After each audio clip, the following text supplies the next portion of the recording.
Olá, povo de Deus, a paz do nosso Senhor e Salvador Jesus Cristo, amém? Vamos de Bíblia mais uma vez? A palavra do Senhor é uma bênção para nós, é a nossa bússola, é a nossa receita, é a nossa regra de fé e prática, amém? É um processo, né? Até que a gente chegue à estatura do varão perfeito. Hoje é dia 8 de abril, hoje é uma quarta-feira, são 11h24 da manhã, estou gravando para você, para daqui a pouquinho eu estar indo para o trabalho. Abre comigo sua Bíblia no livro de 1 Timóteo, capítulo 2.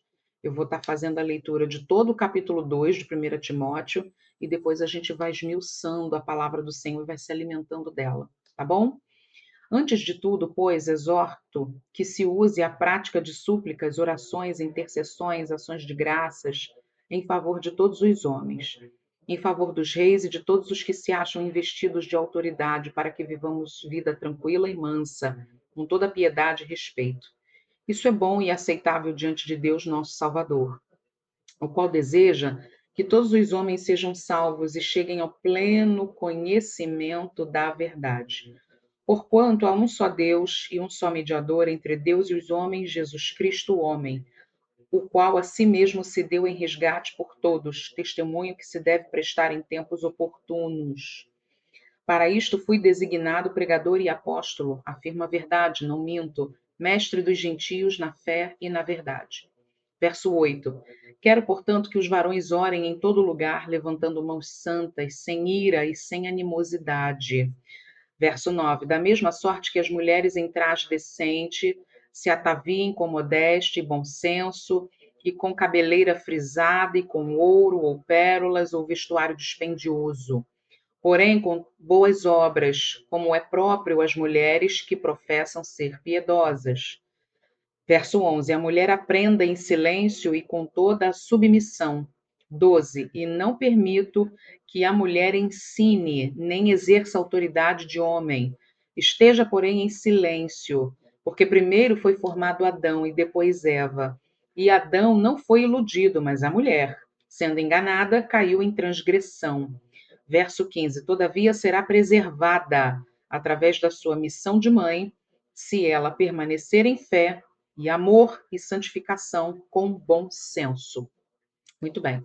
Fiquem muito tranquilos que eu não vou entrar em assuntos de machismo, de feminismo e revoltas e, enfim, não vou entrar nessa parte. Eu quero que a palavra do Senhor me edifique.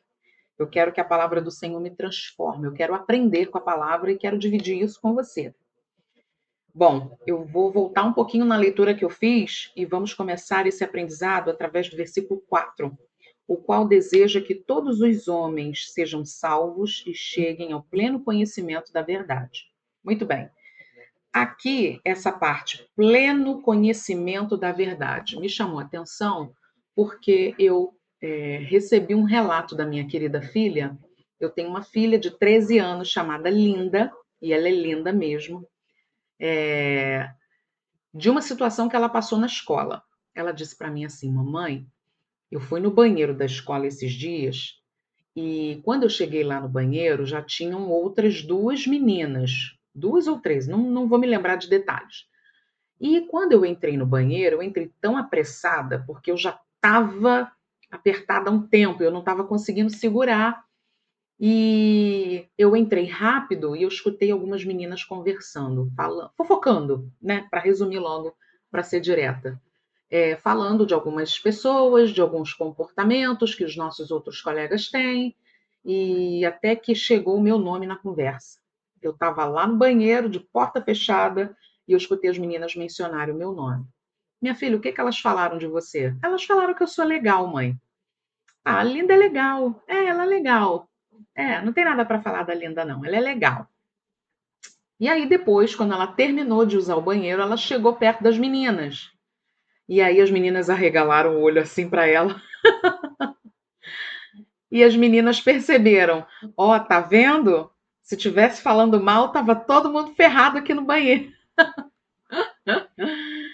Muito bem. Eu cheguei para minha filha, eu falei para ela assim: minha filha, de repente elas falaram que você era legal porque elas viram que você entrou no banheiro e você pegou a conversa no meio. E aí, para não pegar mal para elas, elas disseram que você é legal. Aí a minha filha me respondeu assim: Mãe, quer parar de destruir o meu sonho? Eu falei assim: Não, a minha função é essa. A minha função é não deixar você iludida. Apesar de eu receber muitas críticas com isso, apesar de eu pagar um preço com isso, apesar das pessoas acharem que eu pego pesado com você, eu estou aqui para não deixar você se alimentar de uma mentira. Talvez elas tenham dito que você era legal porque elas viram você entrando apressada no banheiro. E aí elas viram que não deu para você parar lá perto delas primeiro, você correu para usar o banheiro, mas enquanto isso elas conseguiram aliviar a barra delas. Eu entendo que pode ter sido realmente uma fala sincera das meninas e viram que a minha filha realmente é uma menina muito agradável e ela é mesmo um doce de pessoa. Minha filha é muito usada por Deus para mim, se vocês terem uma noção de quanto ela é abençoada, o quanto Deus usa a boca dela para mim.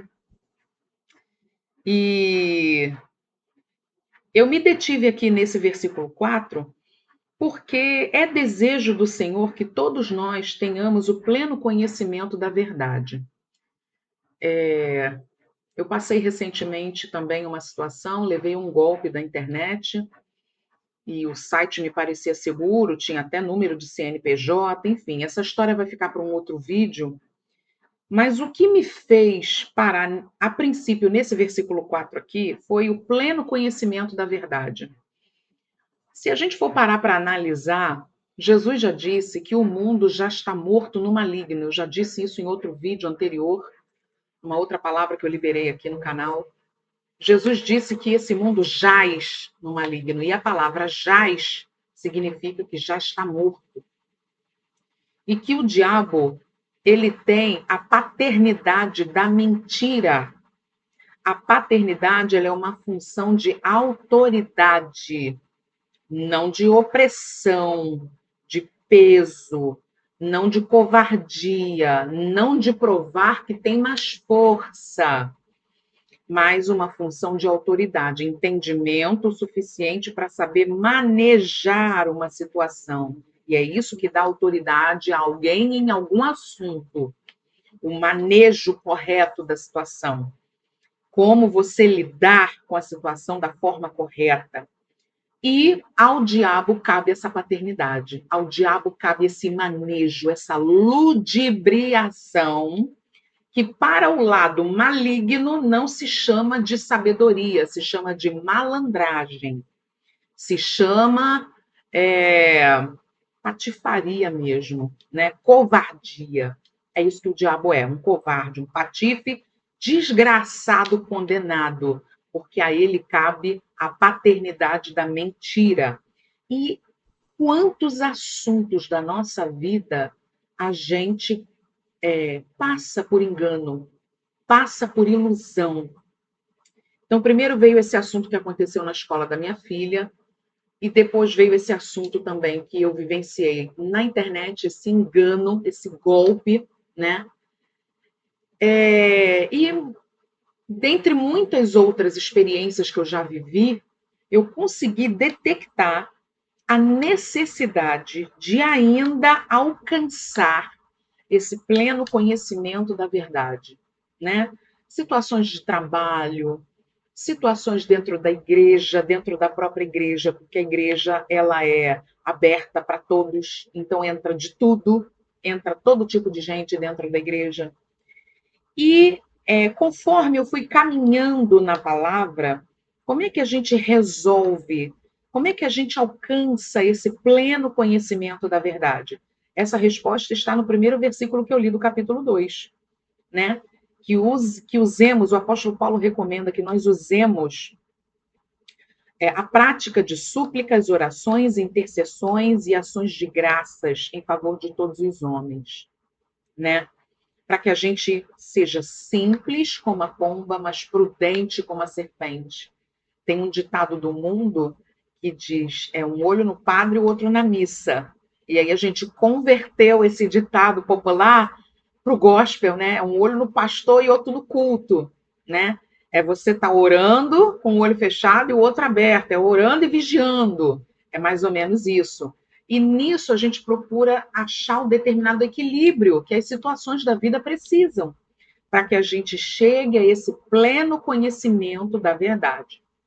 E aí, Senhor, essa questão da oração é que me fez estender um pouco mais até o final do capítulo 2, porque a princípio eu ia ficar só no versículo 4. Mas eu fui para o restante do capítulo, porque entre os versículos 8 e 15, esse trecho do 8 ao 15, ele diz como é que a gente deve proceder no culto, como é que a gente deve proceder dentro da casa do Senhor. Mas a gente sabe que a vida do crente não é só entre as quatro paredes da igreja, é principalmente fora da igreja.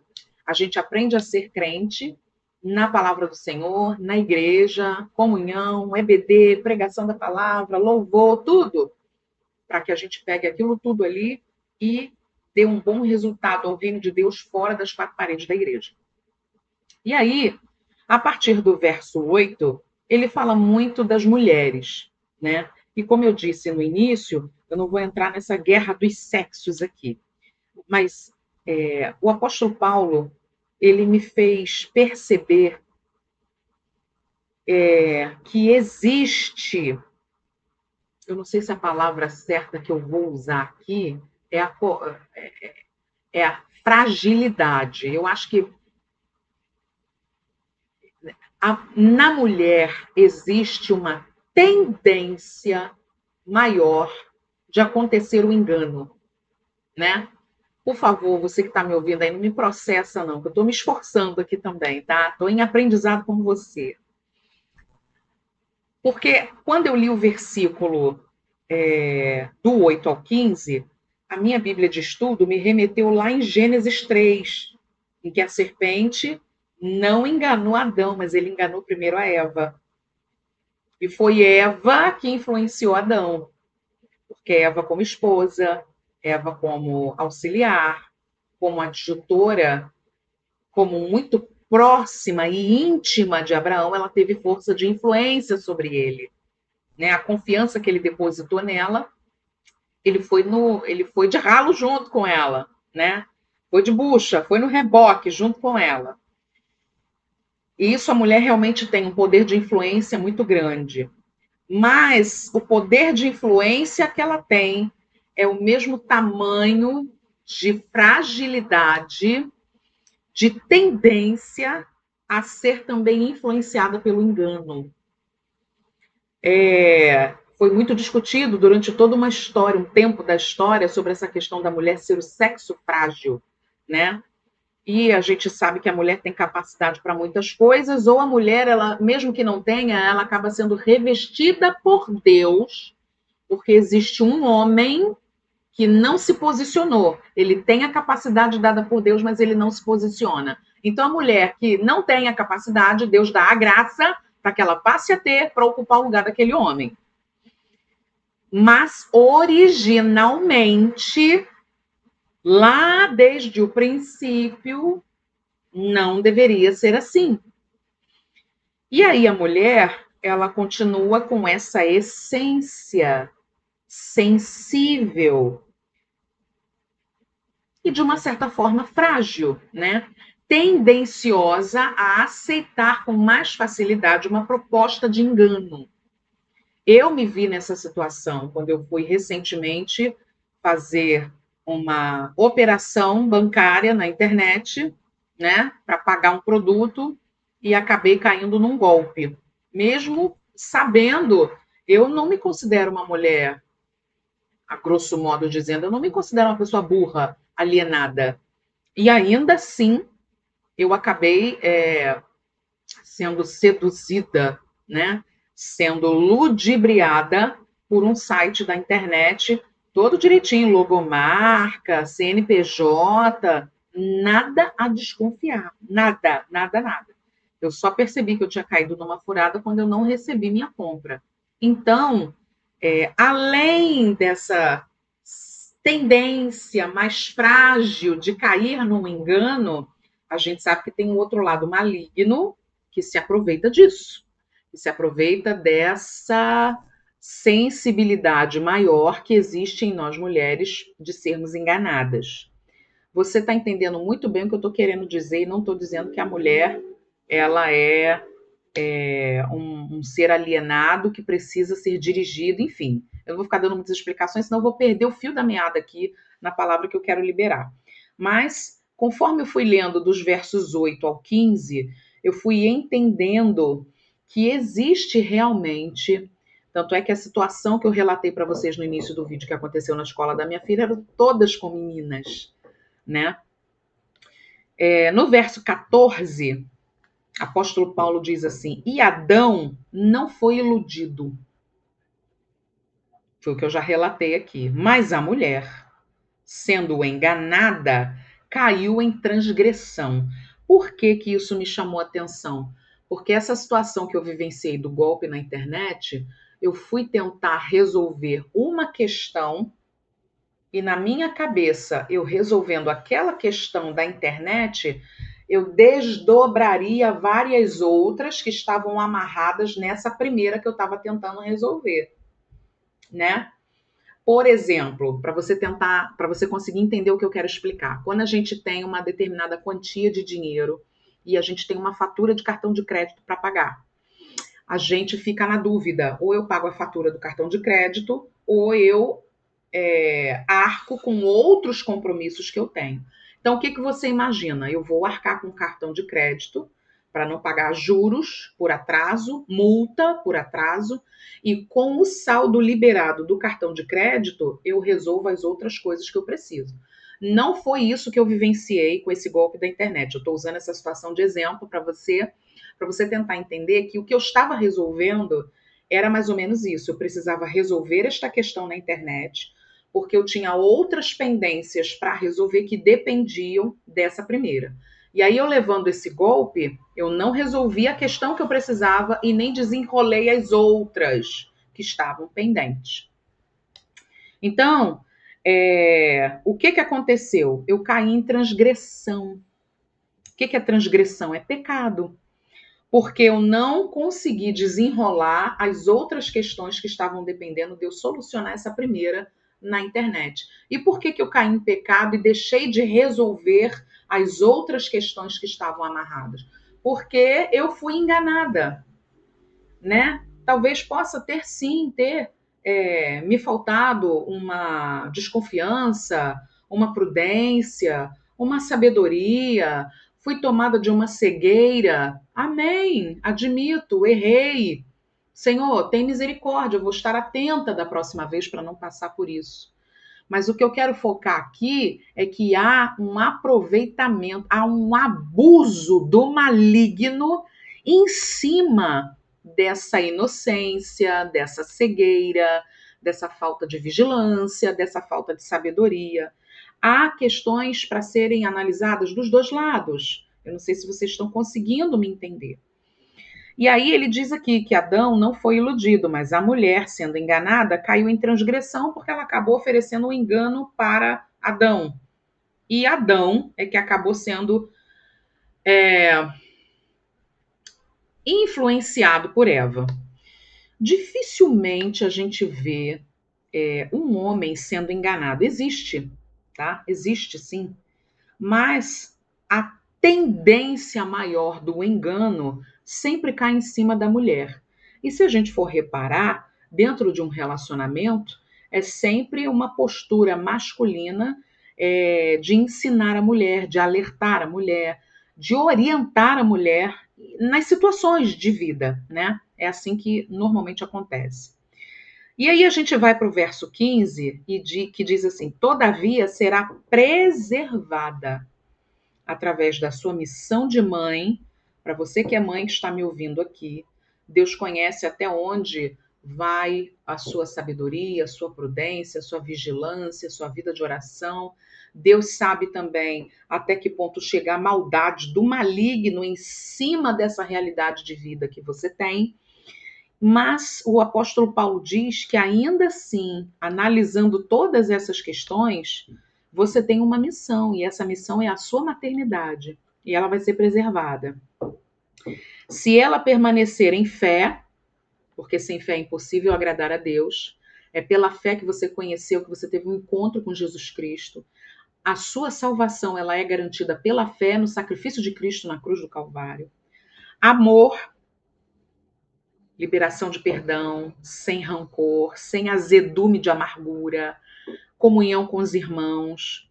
Não só o amor eros, o amor carnal entre uma esposa e um marido, mas o amor fraternal em Cristo, o amor como mãe para com os filhos, o amor pelo ser humano que precisa da sua ajuda, que te liga pedindo oração. Fé, amor, santificação, quando você é consagrada ao Senhor, quando você é separada no Senhor, quando você tem temor em viver a decência do Evangelho, e com bom senso. Bom senso é a sua inteligência terrena, até onde o Senhor permitiu você chegar no desenvolvimento dela, tá? É um equilíbrio. E aí entra a sabedoria, a prudência, a vigilância. Então, a palavra que eu quero deixar para você nessa manhã, através dessas experiências que eu relatei aqui, tanto da escola da minha filha quanto desse golpe que eu tomei na internet, é uma vida de incessante oração, uma vida de aprendizado, né?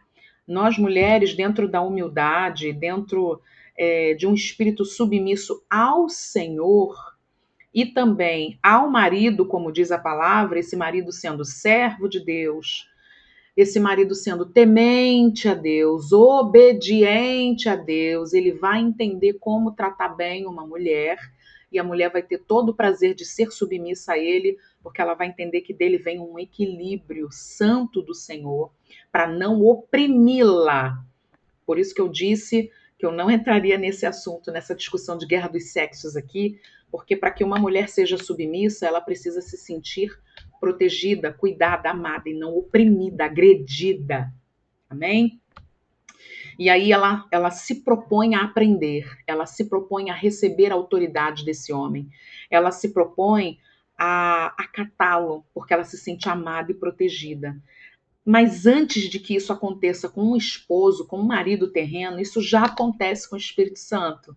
Isso já acontece no nosso temor a Deus, isso já acontece na nossa fé, no nosso amor a Ele, na nossa santificação, na nossa separação a Ele, né? E aí a gente vive livre de todo esse engano. Eu também me lembrei de uma época, alguns anos atrás, eu me formei na faculdade em 2009. Nós estamos em 2026, então eu tenho aí 17 anos de formada na faculdade. Eu fiz faculdade de letras, eu sou professora. Então, eu me lembro que nessa época o nosso país ele estava passando por uma fase de um certo avanço. Eu me lembro que era uma fase em que o pobre, financeiramente falando, socialmente falando, ele estava tendo acesso à faculdade. O pobre estava tendo acesso à internet, acesso ao celular. Eu lembro que na época da minha faculdade eu pagava ainda a Lan House para usar a internet lá, porque eu não tinha computador. E aí eu tinha que fazer os trabalhos para mandar por e-mail para os professores. Então, o acesso do pobre ainda era restrito. Então, isso estava acontecendo. Veio o boom do Bolsa Família, né, melhorias na vida do pobre. E passou-se um tempo, veio um escândalo, né, de que o presidente da época ele havia sido condenado em primeira instância, enfim, não vou prolongar o vídeo com esse tipo de assunto, mas me fez entender essa questão também do engano. E eu fiquei pensando, nossa, o povo estava avançando tanto com qualidade de vida, acesso à internet, celular, mas na verdade parecia que era um cala-boca, uma distração para o povo, para que todos os crimes jurídicos que foram constatados pudessem estar. Então, o engano, ele não acontece só nas pequenas situações, ele tem também as suas proporções. Assim como a gente sabe também, estamos vivendo uma fase de muitos escândalos em relação à igreja, porque existe uma postura de ovelha inocente, uma postura de ovelha que depende de receber uma instrução, e existe uma postura maligna, de más intenções, de engano, de ludibriação, e aí acaba acontecendo toda essa situação, se aproveitando, né? Não estou me prendendo à denominação e especificamente a nenhuma figura, nenhum pastor, enfim. Mas a gente sabe que tem muitos escândalos acontecendo aí em relação às nossas igrejas, a Igreja de Cristo de uma maneira geral, sem me referir a denominações, placas e enfim. É isso, que a gente esteja vigilante, porque o mal tá aí, né? Tem um ditado que acontece, o golpe tá aí, cai quem quer. E às vezes a gente não cai porque a gente quer, não. A gente cai porque a gente procura andar uma vida de pureza, né? É aquela história da gente achar que o outro tem o nosso coração. Achar que o outro não vai fazer porque a gente não vai fazer. Né? A gente precisa ter essa vigilância, mas nós estamos guardados no Senhor e a palavra diz que para nós existe uma preservação. Amém? Eu tive uma outra condução para uma outra palavra aqui, que está em Lucas 18. Posteriormente, eu vou estar soltando aqui no canal essa pregação, provavelmente mais tarde. Eu espero que eu consiga fazer isso à noite. Então, fica ligadinho aqui, que é mais ou menos uma continuação dessa palavra aqui de 1 Timóteo 2, tá bom? Deus te abençoe e fique na paz.